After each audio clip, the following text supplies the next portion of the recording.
All right. Hey, everybody. We got Mark B., Alan Booker, and myself, Wayne. I'm in northern Colorado. Mark is in Bangladesh. Alan, I'm going to let him tell us specifically where he's at. He's in his home office. And we're going to do a little bit of an interview, and then Alan's going to really get started on his course tonight on ecological solar design. And I commented to him as we started 15, 20 minutes ago now, how beautiful this slide was. And I'm just talking about from sort of an artistic perspective, using multiple uses of fonts. And to me, that says this is going to be a neat course. And I've gotten to know Alan now over the last, 6 months or so. He's been a great student in the course that I teach on ecological aquaculture. And he is an interesting guy. We were just talking about arrowheads, and he teaches survival skills. I'm going to ask him. He'll tell you about it. So, Alan, say hi to everybody for us. Hi, and this is Alan. I'm coming from Huntsville, Alabama, as a matter of fact. And tell us what part of the state Huntsville is. Huntsville's actually fairly far north in the state. We're about a 2-hour drive south of Nashville, Tennessee. So about a 20-minute drive south of the Alabama-Tennessee border.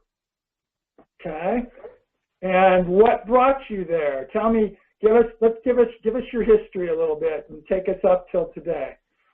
Sure. I am kind of a problem-solving sort of person, so engineering really was something I was interested in from a pretty early age, and ended up majoring in electrical engineering at Auburn University, which is down in the middle of the state, down on the plains. And Huntsville, Alabama, turns out to be one of the country's high-tech centers. A lot of high-tech here. There's the Redstone Arsenal Marshall Space Flight Center, and a lot of biotech here as well. And so I ended up here in 1990 full-time as an engineer, and that's what I've been doing here ever since, working in computer design and digital telecommunications. And when did this ecological side of Alan start to put itself to play? From childhood, or give us some sense of that? Yeah, that's definitely from childhood. I had an aunt that was really great to take me out, and she started to teach me the plants and medicinals and edibles and so forth. But really, I guess around 2000, I really started to sense a little bit of the damage that our modern design practices, being an engineer, seeing what was kind of going on, how we were doing things, I began to sense some of the damage that was doing, and really wanted to understand how we could do better. And so really just asked the question, who's got real solutions that I can see for myself, go out, see that they're working.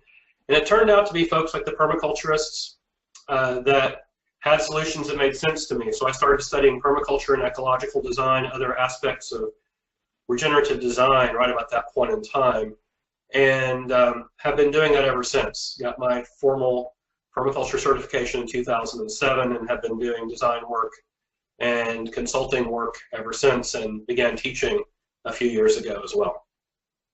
Let's stay on that end now. So have you had a teaching interest sort of since very early on, or has that emerged over time, and so on?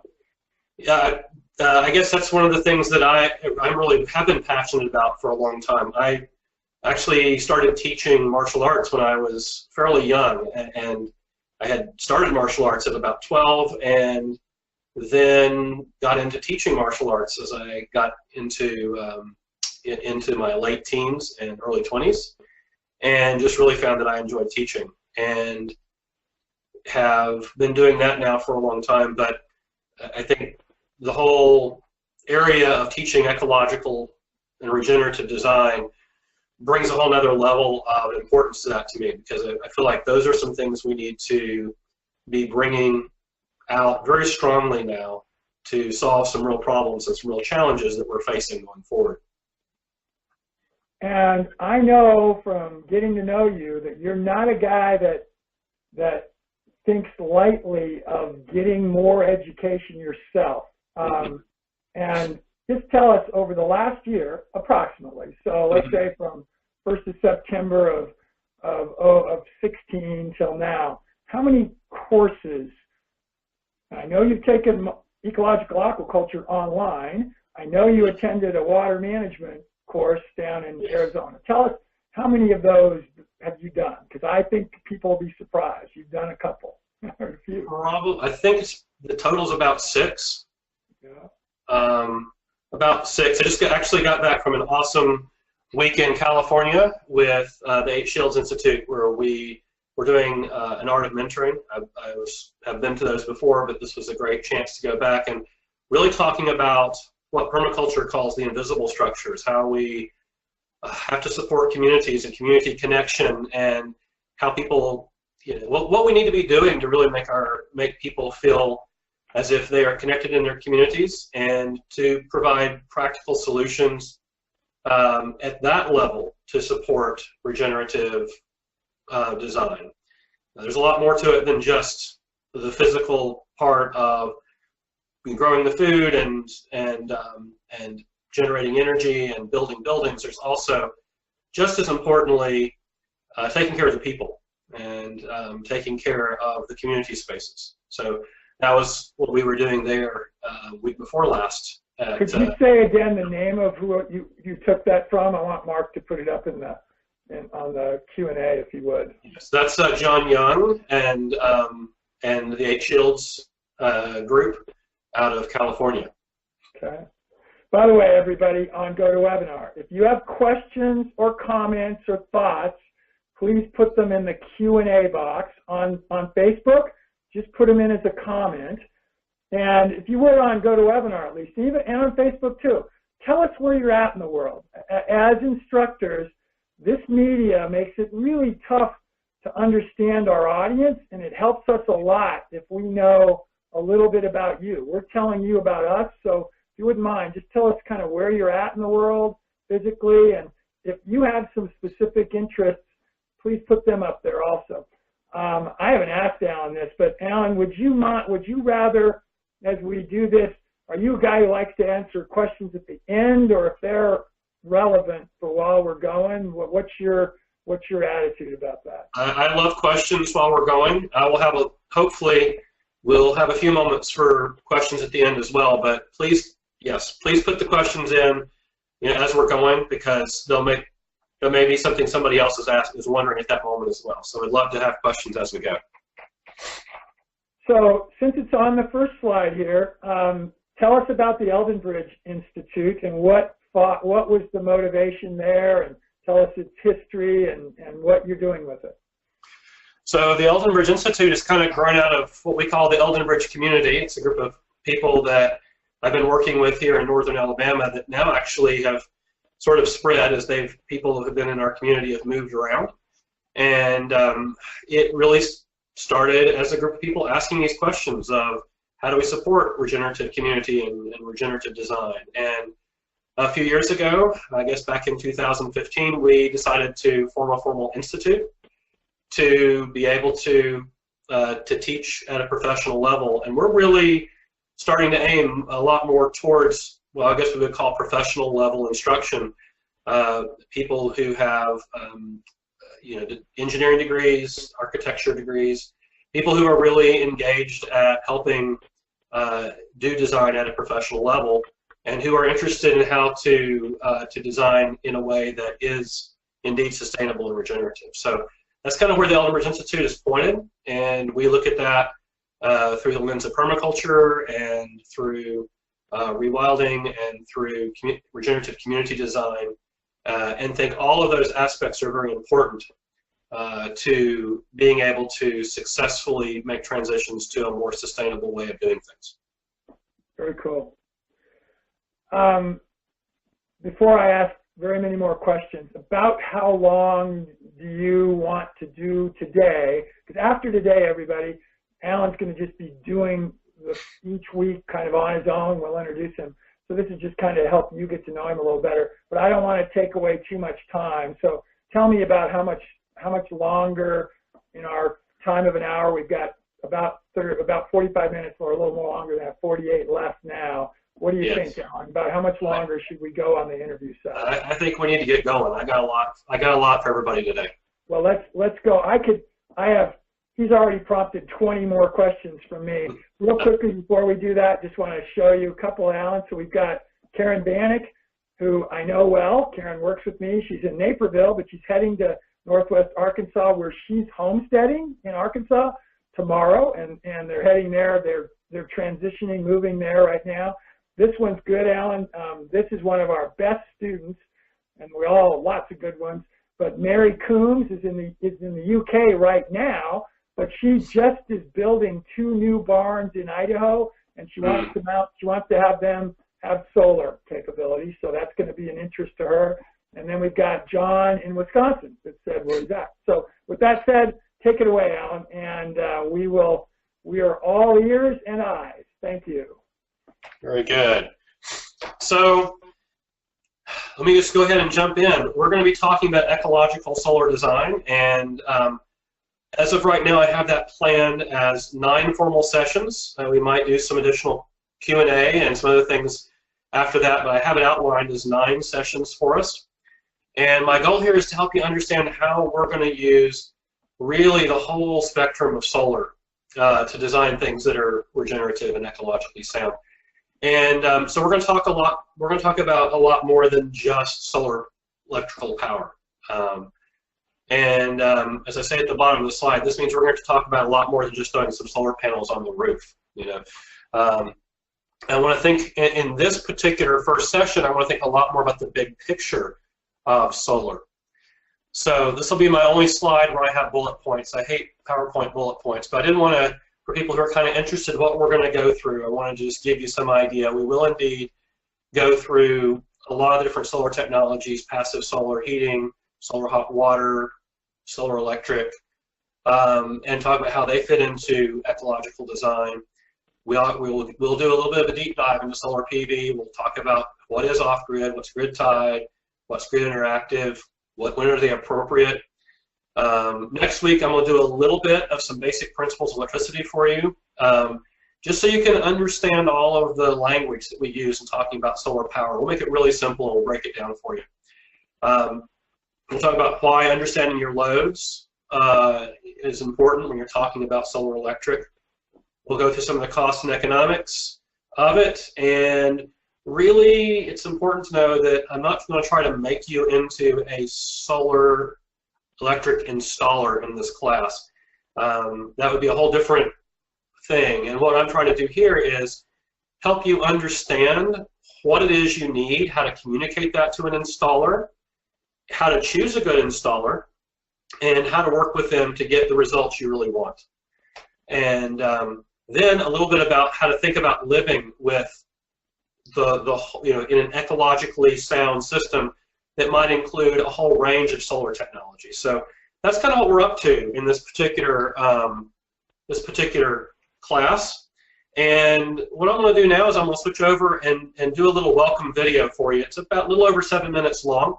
And I asked Jesse, who is one of the young men who works with me at the Eldenbridge Institute, to kind of do a little tour of one of the properties we happen to be working on right now. It's a 65-acre property here in the area that we have been putting different systems onto, and to kind of just give you a little tour to maybe widen your thought about what is solar technology, and to give you a little idea of what we do. So I'm going to switch over here in a second, and let me see if I can queue up the video here. And here we go. All right, fully charged. Good to go. Welcome to Making Sense of Solar with the Eldenbridge Institute. We're so glad that you've decided to join us for this class to learn more about solar energy, what it is, and how to use it. Right now, I'm standing in front of our aquaponics greenhouse, which is being completely powered by this 3-kilowatt array. That means that we have a battery array set up so that the solar panels will charge up the batteries. And in the event that it's not sunny or it's nighttime or we're having a lot of cloud cover, the batteries can completely charge the entire growing operation for up to 2 days. Now, solar electric isn't the only way that we're using solar energy for this greenhouse. The other thing that we're making use of is passive solar gain. So on the inside of the greenhouse, we have a curtain that we can draw over or open up. That means in the winter, when we want more heat, we can open it up to allow the sunlight in, giving us passive solar gain. That also means in the summer, when we don't want that extra heat, we can draw the curtain over, thus rejecting the sunlight and keeping it cooler on the inside without any electricity needed.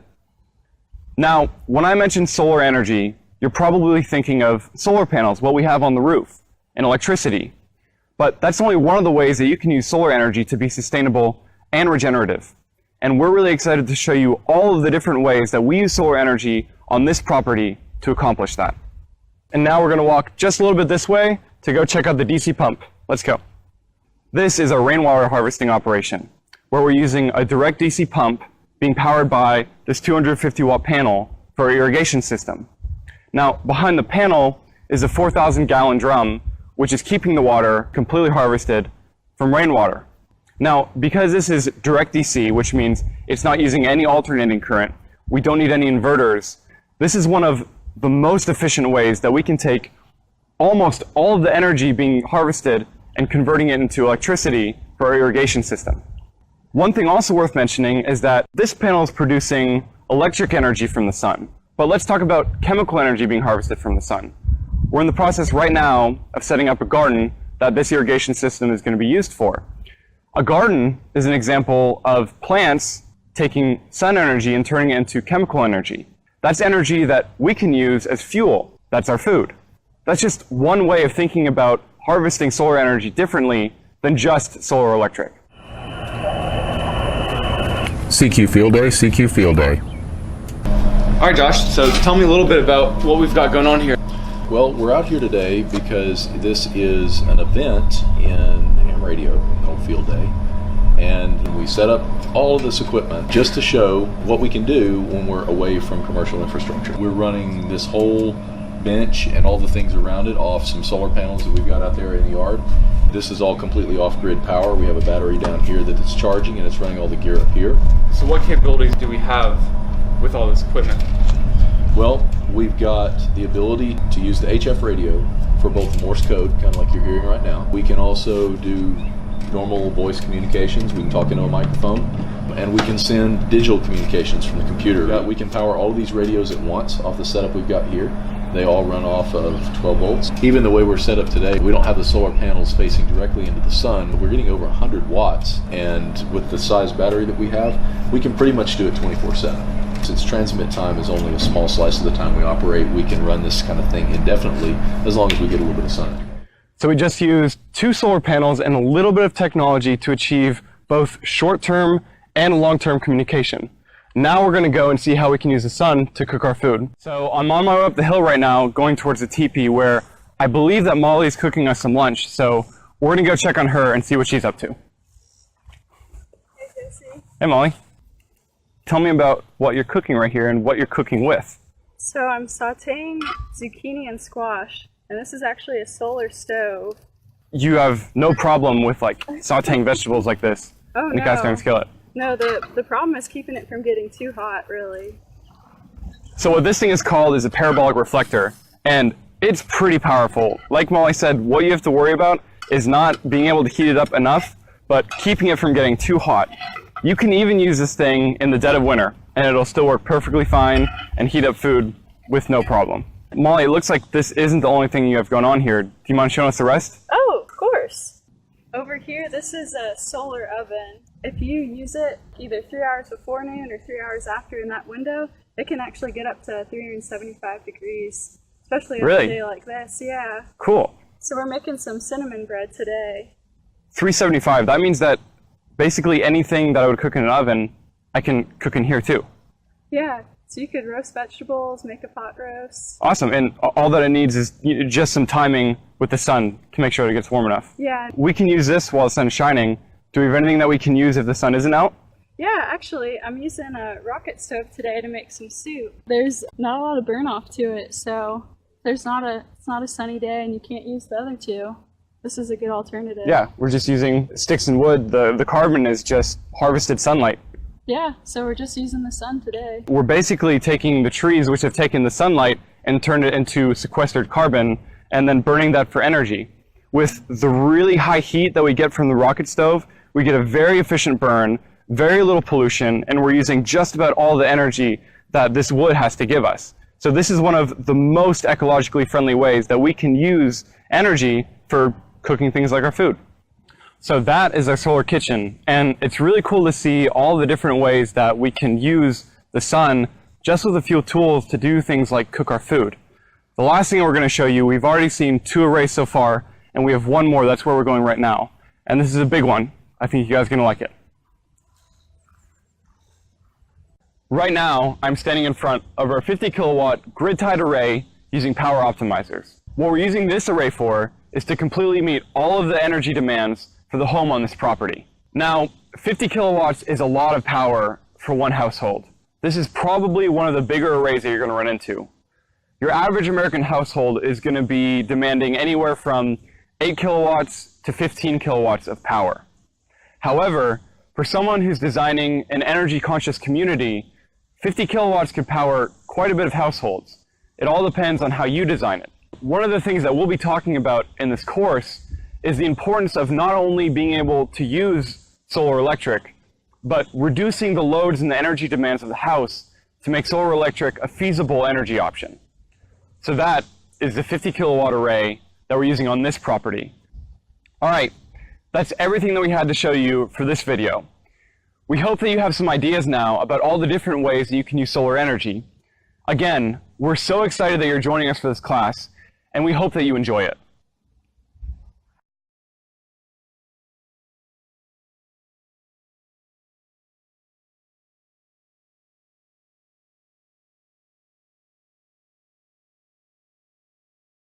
And I want everybody, I'm going to turn, it has, some of us lost it, Alan. I was one, and I know Mary Coombs did, but a lot of others it played fine for. And I warned everybody about that at the front end. For whatever reason, these GoToWebinar they take a little more bandwidth sometimes. So anyway, but that was unbelievable. I think I saw 2/3 of it, and that was really cool. So it was a great way to start this out, Alan. Thank you for that. Cool. Well, hopefully everybody will get to see the 50 kilowatt array at the end. That's our big array on that property. And by the way, that's as I said, that's Jesse, and he is in his last semester in his electrical engineering degree, and he is a certified solar installer and designer. So he's part of our team that really helps us work with solar PV. So yeah, I'm going to jump on into what I want to talk about is the big picture of solar power, and have us think about the whole ecological context of all the design work we do, building buildings, growing our food, you know, everything in our communities. We're really surrounded by the Earth's ecosystem, and the Earth's ecosystem just runs on solar power. And so if you think about it, really, the plants on our and some of the single cell organisms in the ocean are primary photosynthesizers, and they actually are sort of the power plants for almost all life on planet. You know, there may be a couple of extreme microbes down in the ocean vents that have figured out a way of getting by without energy from the sun, but almost everything that we have around us in terms of life is just being run on the sun. And you know, all the heat that is generating our weather is coming from the sun. The sun is heating the air and therefore creating our wind and heating the surface of the land, heating our bodies of water. It's becoming it's really the primary driver of the weather. And as a result, all the wind power that we use is really just an indirect form of solar power. The sun is creating the wind, and then we harvest the wind. As a matter of fact, what's interesting is that we use wind power as of right now to generate a lot more of our electricity in the U.S. than we do direct solar. wind is about, according to the Energy Information Agency, it's about 5.6% of our electrical generation right now, and direct solar is only about 1%. So working with wind is actually just another way of indirectly harvesting sunlight, and so it is a form of renewable energy that we can think of as part of our solar technology toolbox. And part of the advantage in some places is that in some areas it tends to be that the wind will like to be blowing when the sun is maybe not quite so powerful. Another thing we want to point out, of course, is that sunlight is the main driver of evapotranspiration. And evapotranspiration is the combination of evaporation, which is water that is evaporating off of hard surfaces, and transpiration is moisture that's being transpired out of the leaves of our plants. And those are a huge driver of the hydrological cycle and the rain cycles. And as a result, really, they are something that drives our hydropower, which, by the way, is about 6.5% of electricity that we use in the U.S. right now. So, and those three together make up, that is hydropower, wind power, and direct solar electric, they make up the majority of the almost 15% of renewable energy that we are using currently to generate electricity in the U.S.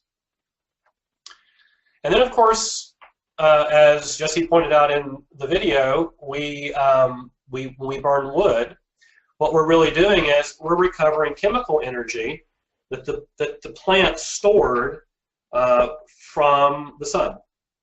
And just a little side note: if any of you got to see the rocket stove, they captured one shot of the rocket stove when the flames were actually coming up and wrapping around the bottom of the pot, and that was actually the moment when they got that shot early of the rocket stove in its not as efficient stage.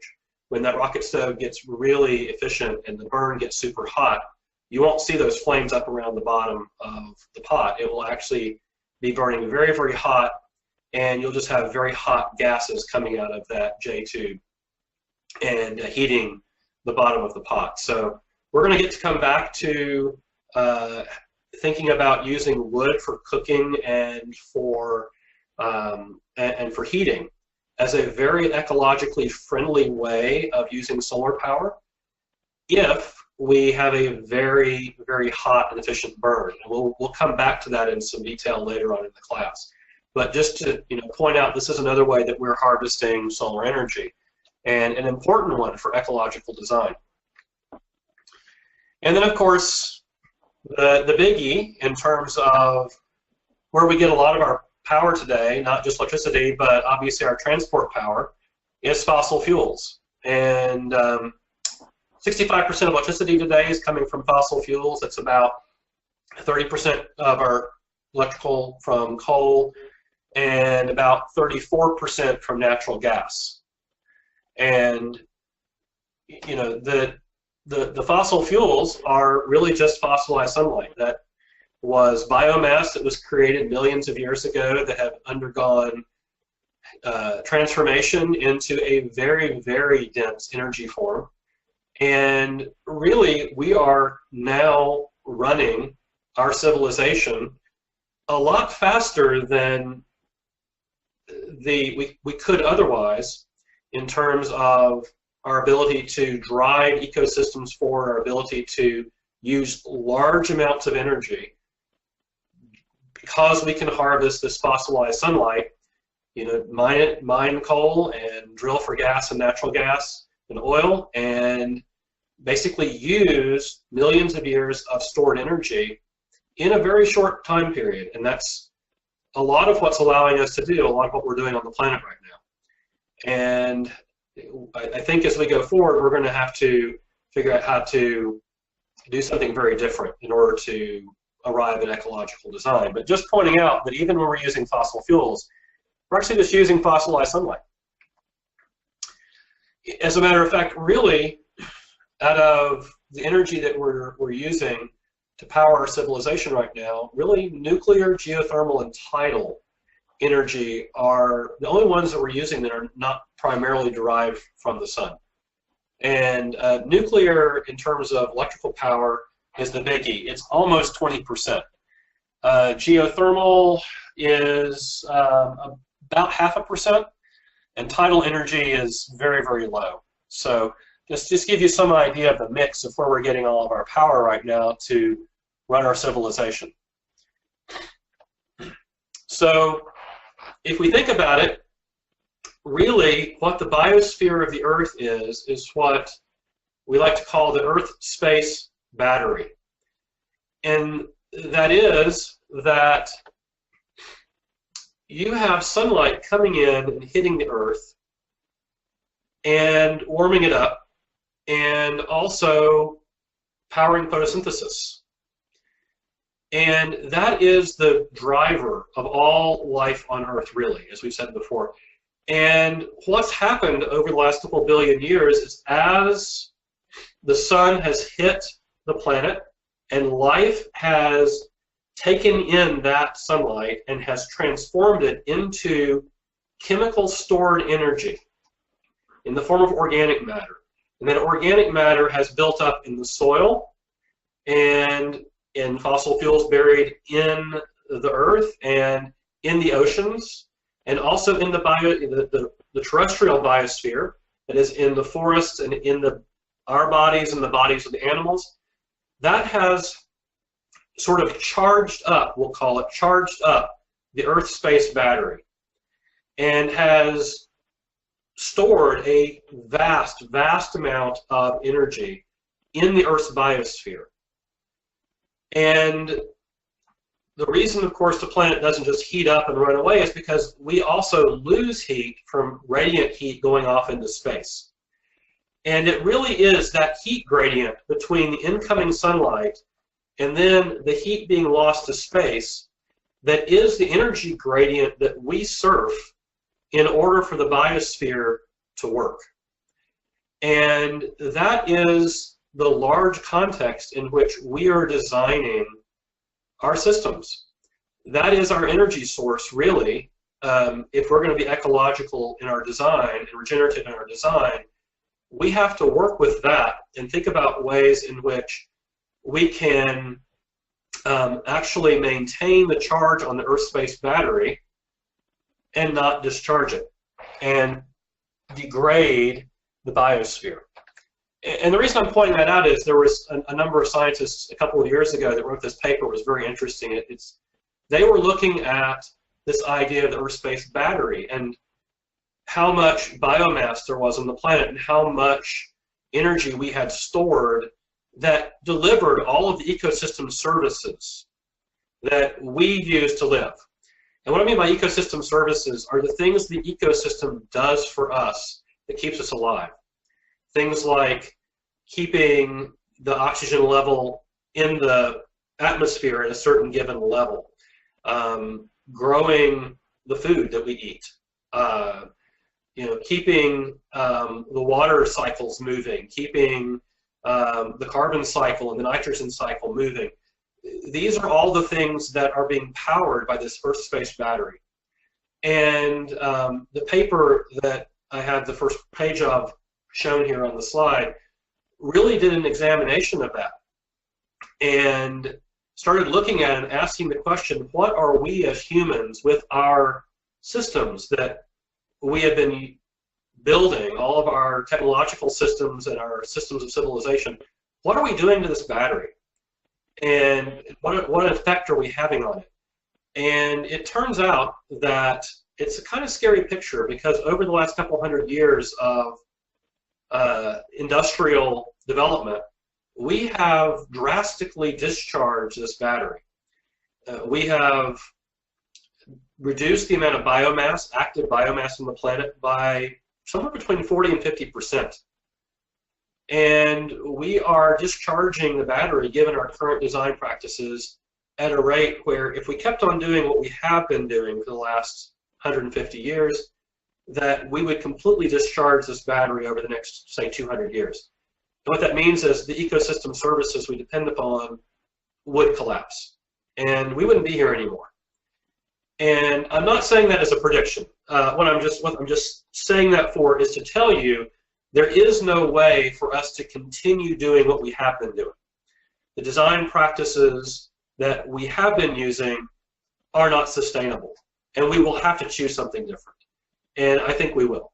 And so I'm just pointing out to you that this is telling us at a very deep level that we're going to have to think about, as part of our ecological and regenerative design, what it is that we are doing in our systems, and what are we doing to the biomass around us? What are we doing to the carbon cycles, to the water cycles? And how are the designs that we are doing, the way we're harvesting resources from the environment, what is that doing to this Earth space battery? What is it doing to the flow of energy that we basically have coming from the sun every day, that is really the thing we have to, run our civilization, and also still support all of the other forms of life that need to live on this planet with us. So that really brings us down to the heart of ecological design. And I like to think of ecological design as the art and science of designing systems that meet the requirements to sustain human life at a high quality, while simultaneously regenerating the ecosystems that those humans inhabit. The term regenerative design has really started to become more important, as the idea of sustainability has, I guess, in some ways been hijacked by certain people who want to use the term sustainable in ways that really aren't. But I think more importantly, if you think about life on the planet, living systems are very dynamic. They're very nonlinear, dynamical systems. And you can't really hold them in stasis. They're always going somewhere. They're either going to be growing and getting stronger, or they're going to be degenerating.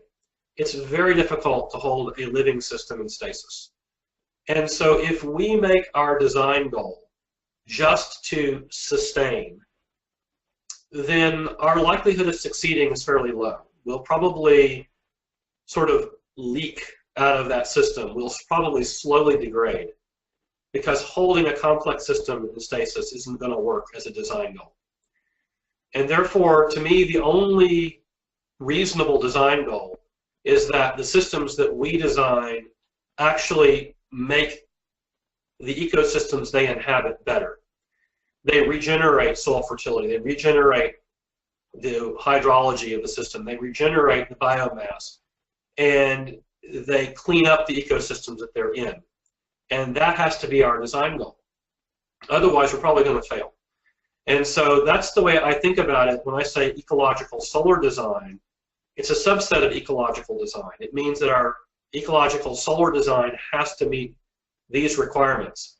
And we need to set the bar that high in order to be thinking about what we need to be doing, and how we need to be using power, and how we need to be designing our systems from the ground up in order to do this. So really, if we're going to be sustainable and regenerative, all aspects of the systems we have that we're going to design have to work together to increase biodiversity, bioresilience of the land around them, while providing the food, water, shelter, and energy required for people who live there. And we have to have an integrated design. That's why I said at the beginning, it's a lot more than just throwing some solar panels on the roof. And so I'm really wanting to encourage everybody that's on this journey, this class with us, to kind of be asking yourself those questions. What does it look like to do ecological solar design? And how does that look for me? And in my circumstance, in my situation, what does that look like? And I think part of that is working with solar energy in an ecological way really requires us to think about staying within the limits set by the energy budget of the sun. And that's what I call a real-time budget. a daily budget, an annual budget of the sun. And to maybe help you wrap your head around that, let me give you like an example. On that greenhouse that Jesse showed us, there is a real-time solar budget for that greenhouse. It's the amount of sunlight hitting that can grow the plants that are growing there and can keep it warm in the wintertime. Then there is what I would think of as the daily solar budget. We have designed that greenhouse with some solar mass so that the different angles of the sun at different times of the year will heat up different parts of the solar mass in that greenhouse. And therefore in the winter, the solar gain, passive solar gain in that greenhouse will heat up the solar mass during the day and then re-radiate that heat into the greenhouse at night. And if we do our job, that means that that will really help us keep that greenhouse warm all around, through the night and all around the clock in the wintertime. There is a radiant heat system under the slab in that greenhouse in case we don't have enough solar. But we really want to use that only on extremely cold nights and very rarely. We would really love to keep that greenhouse in the daily solar budget for passive solar in the wintertime if at all possible. And then we have the annual energy budget, which is if you have a wood-burning stove in your house, then if you are growing or coppicing wood on your property in a sustainable way, and you are using a super high efficiency wood-burning stove in the wintertime to help heat the building and keep you warm, then you are shifting solar power from the summertime into the wintertime using the storage medium of the wood that the plants are building for you out of solar energy in the summer to basically stay within the annual energy budget of the sun. And so these are ways of thinking about taking and time shifting our use of the energy of the sun in ways, in addition to using, for example, batteries on solar photovoltaic. So that's kind of what I mean by staying within the energy budget of the sun. When we start using huge amounts of fossil fuels, we are pulling fossilized sunlight out of the ground and using it. And it isn't neutral in its effect on our ecosystem. It really changes our ecosystem. It pumps carbon dioxide into the atmosphere, and it therefore frees up carbon that was in a stable form. It puts it back into the ecosphere. And it does a lot of other things to us to be burning this fossil fuel and take what has been put into a stable form in the Earth-based battery over millions of years and release it very quickly into our ecosphere. So I'm going to suggest that if we're going to get towards ecological design, we really want to think about how to get back to using the real-time, daily, and annual energy budgets of the sun. And of course, most people maybe who showed up to the class today, when they were thinking about solar energy, they maybe first tend to think about solar PV, which is solar photovoltaic. And so, we want to start thinking about that. What is solar photovoltaic, and how does it fit into ecological design? And we will talk a lot about the technology of solar panels as we get into the class, what they are, how they generate electricity, and how they operate, and all the other equipment that wraps around them in order to make them work and give us electricity that we can use. But, everybody tends to think about the solar panels because they're the visible part of the system. They turn the sunlight into electricity. But, there's a lot of other components that go into solar PV and that help us turn it into a form that we can use, store it for later use, and so forth. And it turns out that when we start thinking about the ecological footprint of solar PV, we have to think about more than just what does it take to build those solar panels. We have to think about the life cycle of all these other components, the inverters and the charge controllers and the batteries, and all of the other parts that go together to make this system actually work for us. because the solar panels by themselves won't do it. They have to be part of a whole system. And that whole system has ecological consequences we're going to think our way through. So one of the things I wanted to really maybe encourage you to think about deeply in this particular introduction to solar ecological design is that if solar PV is all about creating electricity for us to use, then maybe we should be thinking about generating electricity as close to the last thing on our list of ways that we want to use the sun's energy. And that's a little bit of a turnaround from the way a lot of our modern design is done. It turns out that electricity is very, very convenient for doing things like, powering a stove if you don't happen to have easy access to natural gas, to run a lot of our systems, run air conditioning, to run a heat pump, and to do a lot of the things that make our houses so convenient. And so we have basically built suburban houses and urban centers to use a lot of electricity. And we've just thrown electricity at these problems because it was easy and convenient, and because we had a huge amount of electricity from burning fossil fuels. But as we start to think about ecological design, we're going to need to turn that on its head and think about using electricity only for high-value uses. And I think there's going to be some very interesting side effects that we're going to run into from thinking that way. And that's another big thing we're going to explore throughout this course, is there are some other advantages that aren't so obvious in the very beginning to thinking about using the sun's energy more directly instead of turning it into electricity and then using it in that form.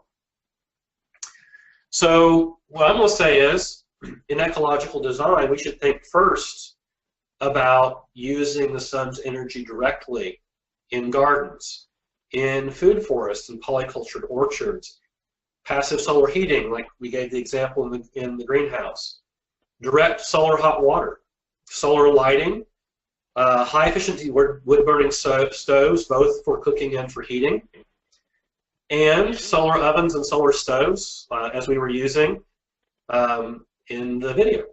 So these are all things that we would like to talk about and think about as ways of using sunlight directly.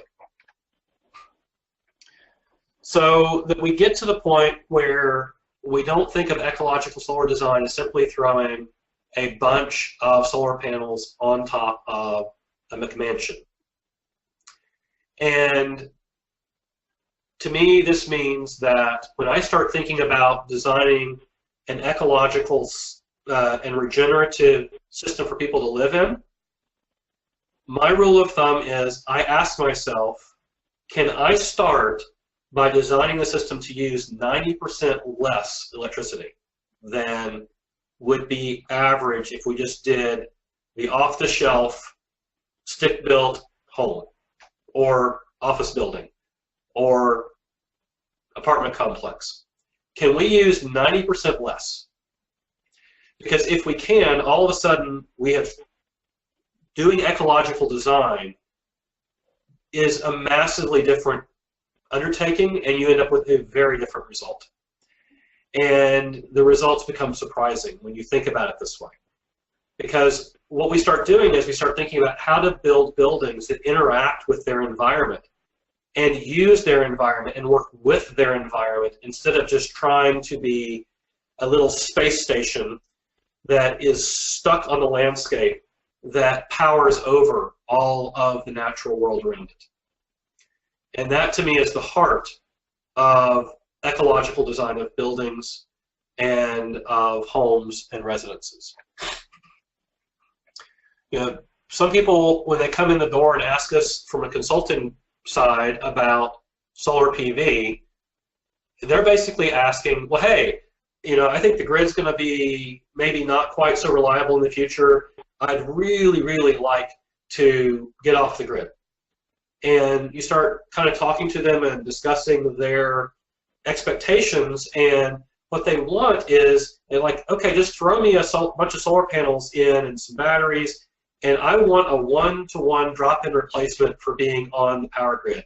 I want to take my typical home, and I want you to just put enough solar panels up there on the roof that I can keep on treating my home as if it's on the power grid, but I want to be off the grid.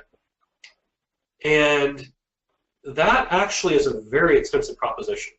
If you start looking at taking the average home and doing that, you better have a very big budget if that is what you're wanting to do. And it is doable. It takes a large array, and it takes a lot of batteries to do that.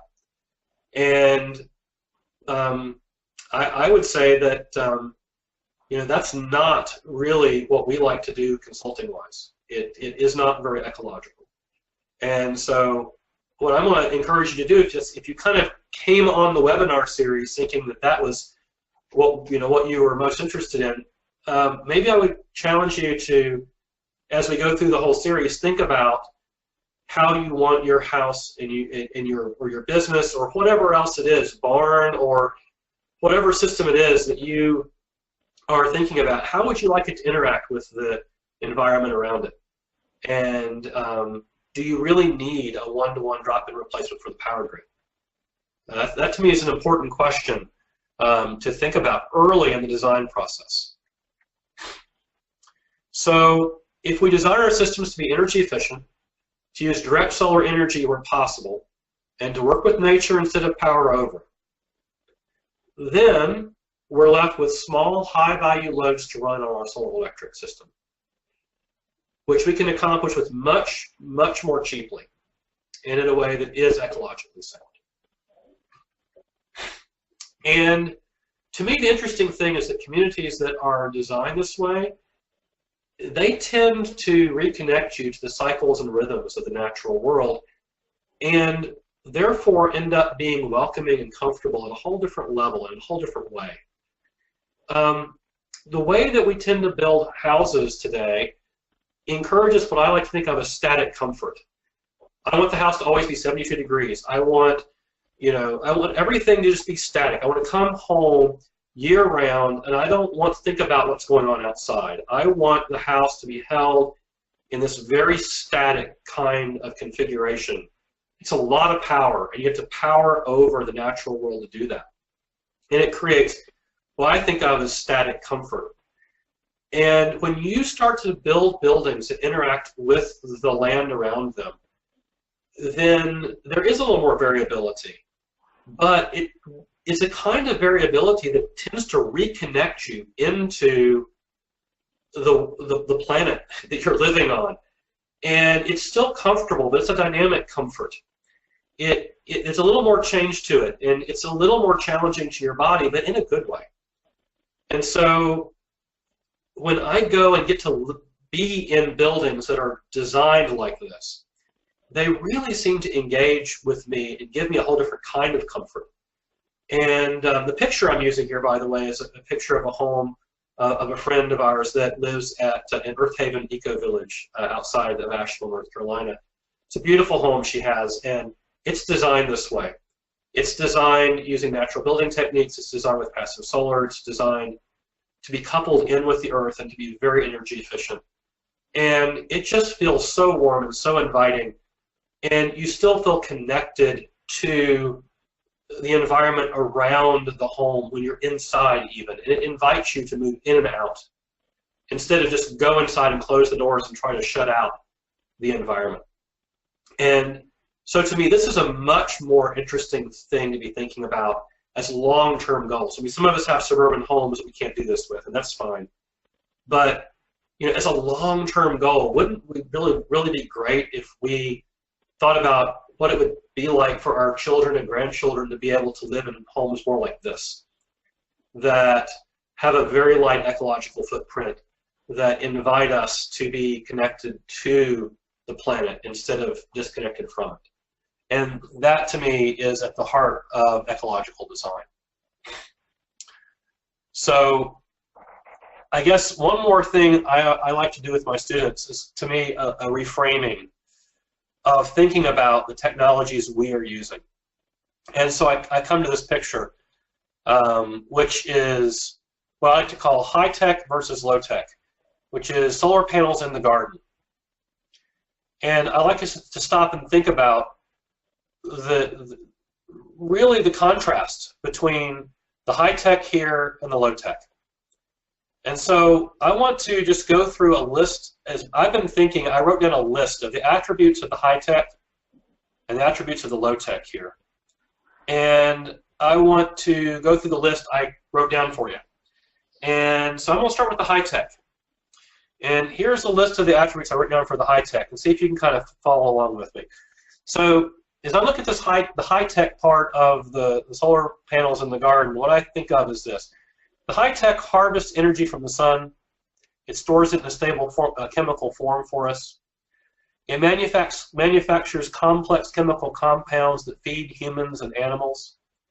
It creates thousands of medicinal compounds. It produces structural and fiber materials in abundance for us. It cleans the air and emits available oxygen while breaking down carbon dioxide. It sequesters carbon in the soil in a stable form. It stabilizes the soil surface for us. It prevents soil erosion. It builds soil fertility. It shades the soil. It moderates the soil temperature, allowing for efficient rain absorption. It moderates the impact of the soil. It prevents soil surface damage. It restores the soil structure and its tilth. It decompacts the soil. It builds organic matter content of the soil. It increases the water holding capacity of the soil and improves the groundwater hydrology. It pulls water from the subsoil, humidifies the soil surface, pumps moisture into the atmosphere, and helps restore the atmospheric hydrological cycle. It incubates a bunch of different types of bacteria, including things like Pseudomonas syringae, that seed the atmosphere and become condensation nuclei that help jumpstart the rain and the snow. The whole system self-repairs and self-replicates. It automatically creates new generations that are better adapted to the prevailing environmental conditions. It repays the embodied energy of production within the first few days of active operation of the system, and is then net energy production positive for the rest of its operative life. The system does this all while providing great aesthetic value with zero toxic chemicals and no waste products. All components of the system are automatically recycled with near 100% efficiency as a byproduct of systems operation. So if you haven't figured it out by now, to me, the high-tech is the garden. It's amazing what these natural systems do. Compared to the solar panels, wow. I mean, our solar panels are really primitive technology compared to the garden. So to me, when I see the below tech, the solar panels, what I see is they harvest sunlight only. They don't have really much other function. They can take 4 to 5 years to return the energy invested in their construction versus days for the garden. They produce toxic byproducts in manufacture and recycle. They have a limited lifetime, and they do not repair or replicate themselves. So to me, as an electrical engineer working on these technologies, I think our technologies have a long way to go to catch up with the natural systems that they're trying to supplement. And so that, to me, is something of a reframing, to think about how powerful the biological systems are that we have to work with in the solar ecological design, and how maybe solar panels are a good supplement to that and an important supplement. So, you know, that is, I guess, the key takeaway for me. Solar photovoltaic panels, they serve an important function. They definitely do. They're a critical part of transitioning away from more destructive forms of energy like fossil fuels. But we need to realize that natural systems we already have they're very advanced. They have very, very sophisticated ways of working with solar energy that we need to also work with and leverage first. And thinking about how to work with natural systems instead of simply powering over them, that's going to invite us to become much more connected to our ecosystems, and give us the chance to ultimately become more fully human. So that's my introductory overview on ecological solar design. And I know we're running a couple moments over, but I'd like to maybe let Wayne step back in and see if we have any questions we'd like to do as we wrap up today. Yeah, you actually do not have some questions yet, but I'm guessing some are going to come, and I have thousands, but you got a couple of really great comments. I'm going to read those in a second. But I just want to say, what an amazing start, everybody. If you guys could, if you enjoyed this, please put some ones in there. And John, I'm not sure what happened. You say you've lost the sound. Actually, I think everybody else still has it. One thing that you get used to with GoToWebinar, as long as we've been using it, bandwidth is a weird thing. Sometimes you don't hear things, you don't see things, other times you do. Robert throws in a bunch of ones. What a great group of thoughts. So Gabby says awesome with a bunch of ones. Joseph says amazing. Let me just read a couple of these comments, Alan, real quick. Think of some questions, guys, if you have them. We actually have another session in 26 minutes, but I'm teaching it. This is more important than what I'm teaching, so honestly, because it's a Q&A. So we'll start the next section at 8, but if Alan's willing to hang with us here for a second, you guys have some questions, throw them in here. Here's one from Jian, and Jian's just one of our special people. Everybody here is, but says the creator's tech is always higher than the creature's tech. That's interesting. Another cool way to say it. Kate says, we have a wood fire, one solar panel, and a generator. We would definitely like to reduce our use of the generator, but are not bothered about increasing power levels dramatically. It is good to hear someone verbalize why my gut instinct has been that I do not just want to being on the grid. I am looking forward to the course. Thank you.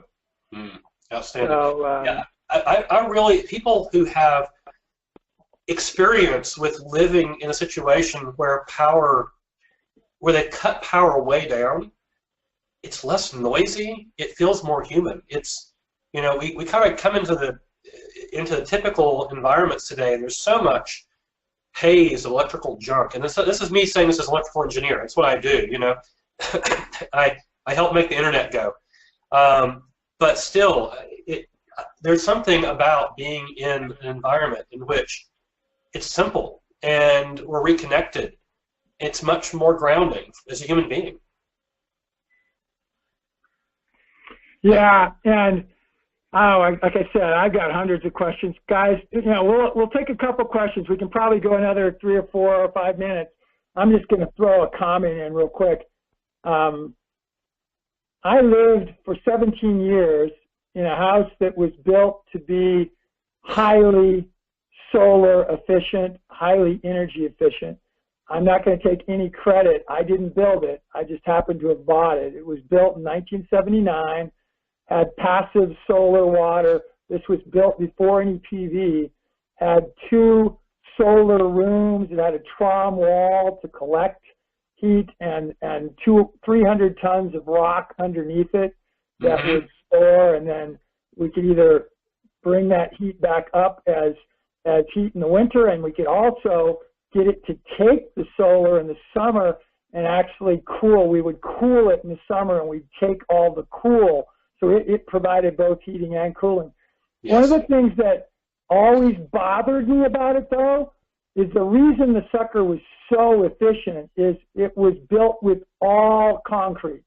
It was built like the guy who engineered it and designed it was a commercial engineer. He built lots of commercial buildings, you know, that have plenums underneath. So we had a plenum underneath our first level that was a concrete floor. The floors were 8 to 12 inches thick. Yes. And I read, and then maybe this influenced me some, that from just sort of an energy, a general human energy, atmospheric energy perspective, that living in concrete can be somewhat negative. I never felt like I had any health impacts, but it always kind of worried me. So maybe as you go along here, you could maybe talk a little bit about that and compared to maybe something that's more Earth-centric with Adobe, let's say, that's being used to be that storage and such. So I always kind of worried about that. By the way, our house is 8,000 square feet. Our largest utility bill ever was $37. Wow. Yep. In Colorado. Yep. But again, it had some other, but wow, thinking about solar the way you did. Interestingly, your last point is you said you had how to choose an installer. So when you're talking about an installer, you're talking about a solar oven installer and a garden installer, and yeah, it's not just that guy coming in to put your PV in. Right. Yes. Yeah, and there's a lot we could talk about in terms of building materials, and that'd be almost a whole other class because there's so much great stuff going on in natural building right now. And there is something about natural building materials that just being in a building that's built with natural building materials just feels different in a very deep way. And I would encourage anybody who hasn't had the opportunity to spend some time in natural building, very well built natural buildings, then see if you can find an opportunity to do that. Just see what it feels like. It's really amazing. So I don't see any other questions other than one from Jen, which was, I'm in Australia, could I tap into your consulting services? I am sure the answer is yes, Jen, and Alan, and you can work out how that might look. But yes. He loves to teach. He said that earlier, and consulting is certainly teaching in one way or another. So I'm sure you guys could work something out. I have one last question, and we'll end on this. What would be the top 3 electrical energy users in the typical home that probably shouldn't be electrical, Alan? That one's pretty easy. We'll go over that in detail in a coming up discussion. We'll go over that in a lot of detail. Hot water, heat for places that use electric heat for heat pumps and things like that. Yeah. Hot water is like #1, by the way. Okay. And electric heat, and of course, air conditioning is another big user in areas that where, oh heavens, like in places like Las Vegas, where they just basically build these buildings that have no thought to cooling themselves, and then just throw huge air conditioners in them and run them constantly to keep the thing from becoming an oven. So it's those basically, I think the way I think about it is, interestingly enough, the big uses of electricity that people tend to do that we could possibly do other ways oftentimes have to do with either making or moving around heat. Wow. Making or moving around heat is a big thing we do in order to keep ourselves comfortable, to make hot water, to make the air cool, to make the air warm, to heat up our food, all of that, and or to refrigerate, to keep a space in our house cool. These are big uses of power, and there are some other ways of going after it that can greatly reduce the amount of energy needed to do that. That's something we want to think about. Awesome, and he's going to talk about this later, guys. So I think we are going to call it now. I didn't see any other questions. Nothing on Facebook and nothing here on GoToWebinar. And usually, by the way, that means you did a nice job, Alan, and you got people out there thinking, hey, everybody, do me a favor. If you really like this, invite some more folks next week. We will do this on Facebook Live also next week, as well as on GoToWebinar. And you saw Alan's got at least 9 sessions planned, and boy, if they're even a third as good as this one, everybody, you got just a treat in store from you, and I'm sure they'll mostly be better. So, Alan, thank you. Mark, thank you. And anything else, Alan, to finish off, or anything from you, Mark? No, I'm just glad everybody's joined us, and look forward to taking everybody on a journey through this. And yes, please have your questions ready. We would love to have your questions as we keep on going through the class. And do you mind, Alan, if people think of something during the week that they send you an email? Yeah, we can actually do that. Just send emails to info@eldonbridge.org, info@eldonbridge.org, and that will make it into the mailbox for me and Jesse, and we can look through that and make certain that we get those answers integrated into the future classes. Awesome. Well, thank you, man.